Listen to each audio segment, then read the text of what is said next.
Interaksi dan kerjasama antar negara semakin berkembang, seiring munculnya berbagai kebutuhan di setiap negara.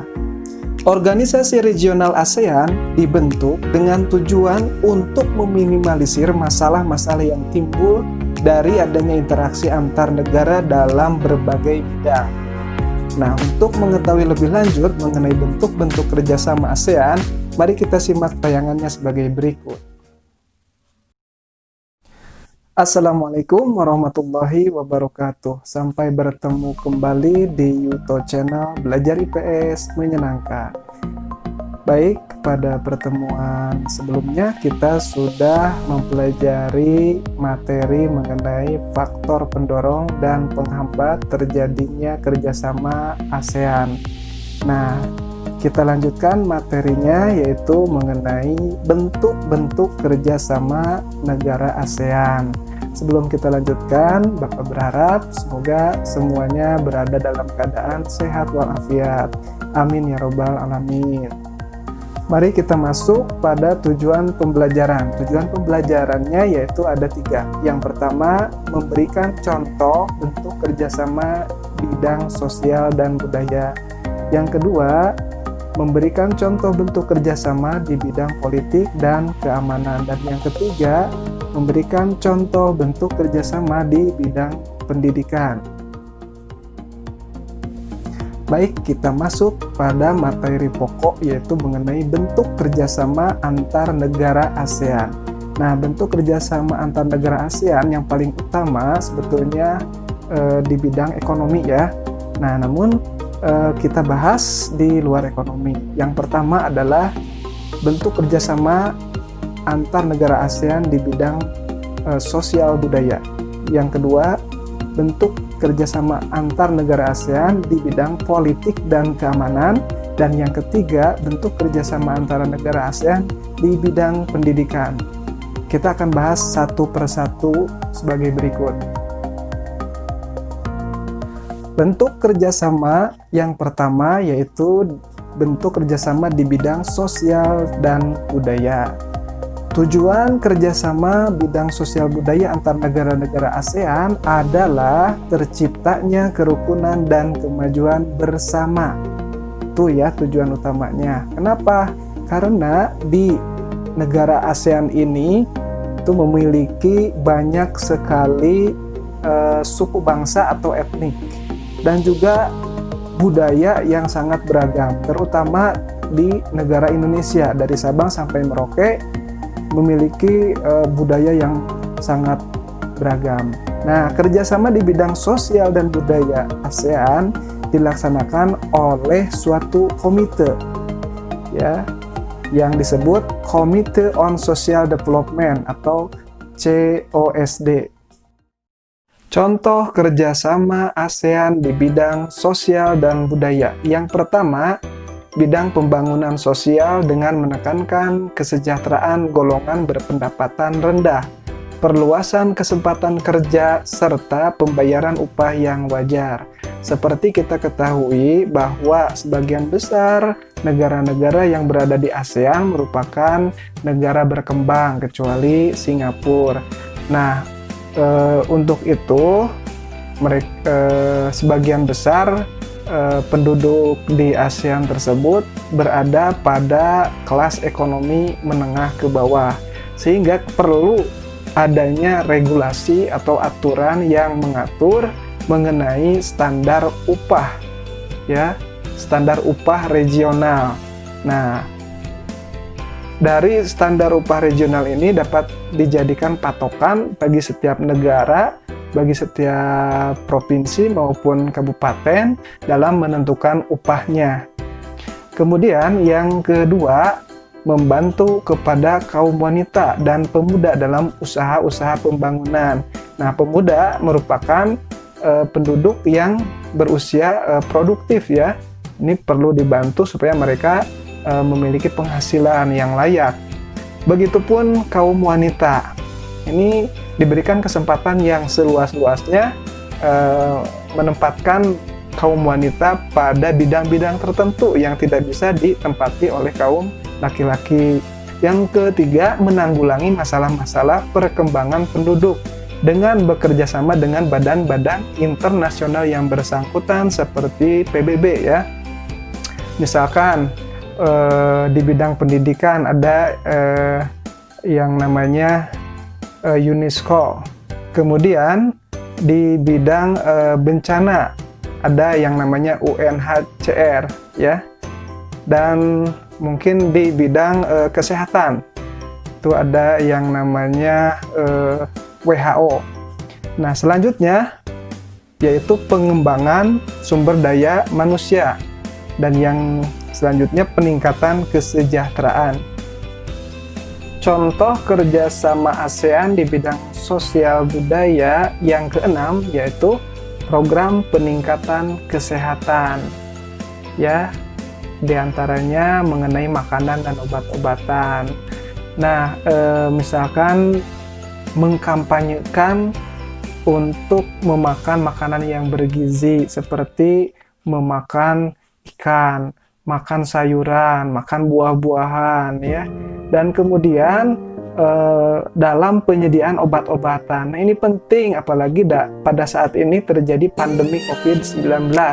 Nah, ASEAN pun saat ini sedang berupaya keras dalam menyediakan atau menemukan vaksin yang tepat gitu.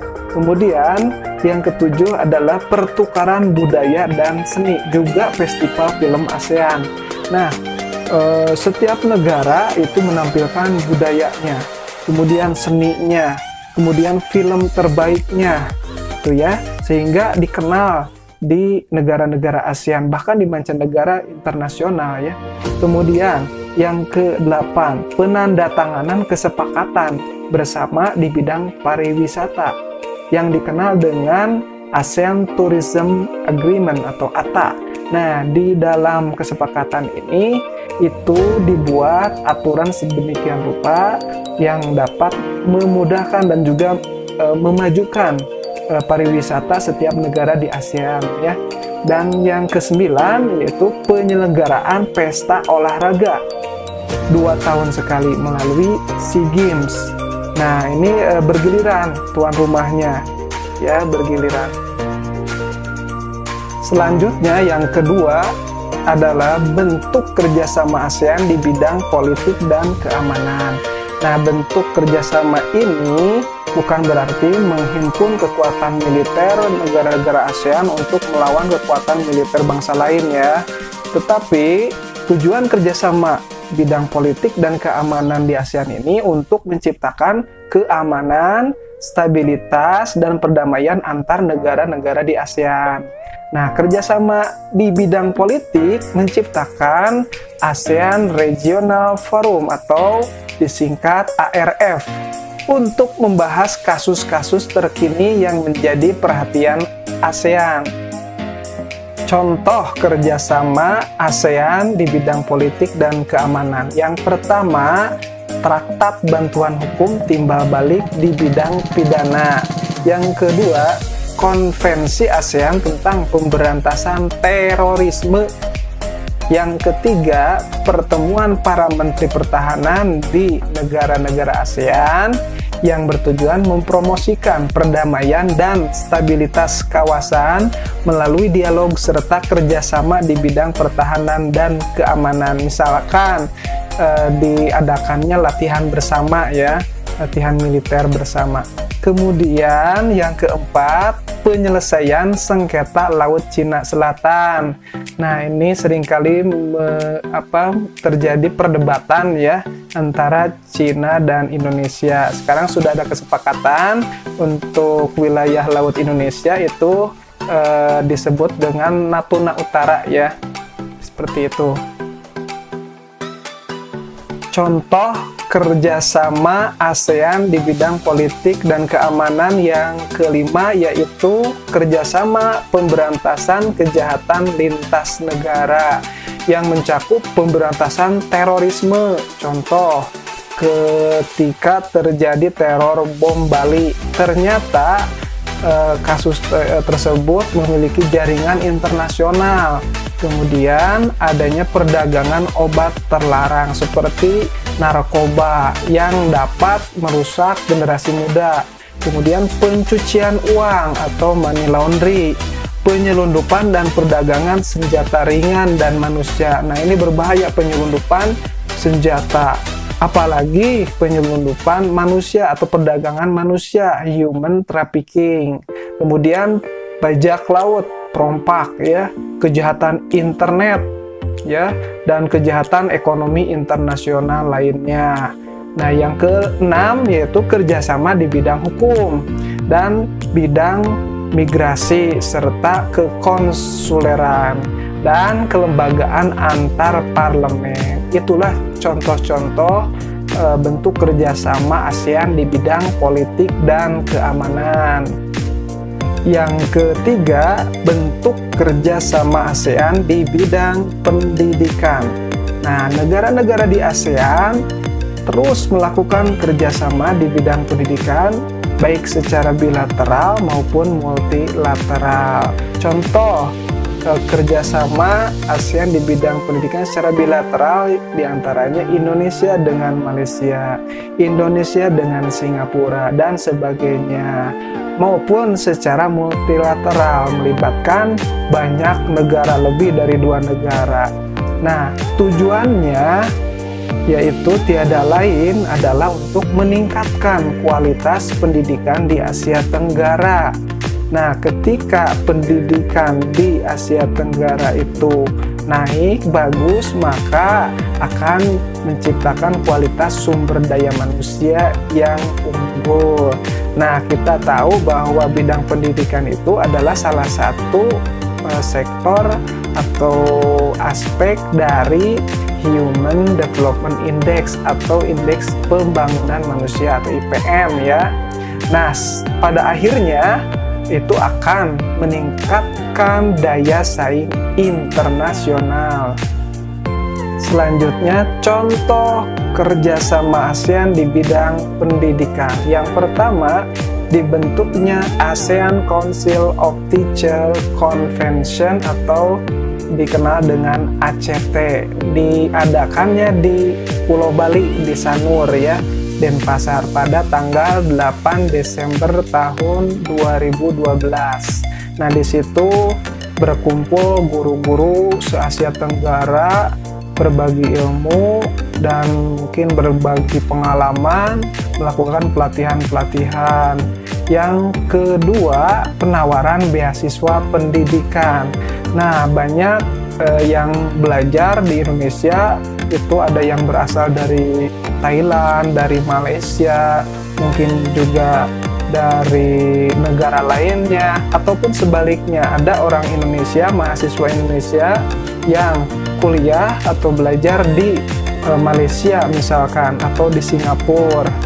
Nah, yang ketiga itu yaitu negara-negara ASEAN memanfaatkan beasiswa untuk belajar di berbagai universitas di negara-negara ASEAN dan Jepang atas biaya yang diberikan oleh ASEAN Japan Scholarship Fund atau dana beasiswa ASEAN dari Jepang ya. Nah, kenapa Jepang begitu peduli terhadap pendidikan di ASEAN? Ternyata sejak Jepang dibom atom ya, 2 kotanya yaitu Hiroshima dan Nagasaki, kemudian setelah hancur lebur itu Kaisar Jepang bertanya ya, berapa jumlah guru yang tersisa. Artinya begitu besarnya perhatian Jepang itu terhadap pendidikan ya. Nah, kemudian yang keempat, mengadakan olimpiade di bidang pendidikan. Nah, ini sering diadakan di tingkat regional Asia Tenggara. Misalnya ya, diadakannya Olimpiade Sains Nasional, Sains ya, Olimpiade Sains atau OSN ya. Dan itu diadakan mulai dari tingkat kabupaten ya sampai nasional. Nah, selanjutnya dilombakan kembali di tingkat regional Asia Tenggara. Demikianlah pemaparan mengenai materi bentuk-bentuk kerjasama di ASEAN. Nah, sebagai bentuk evaluasinya, silahkan dikerjakan 3 pertanyaan berikut. Yang pertama, berikanlah 3 contoh bentuk kerjasama ASEAN di bidang sosial dan budaya disertai dengan tujuannya.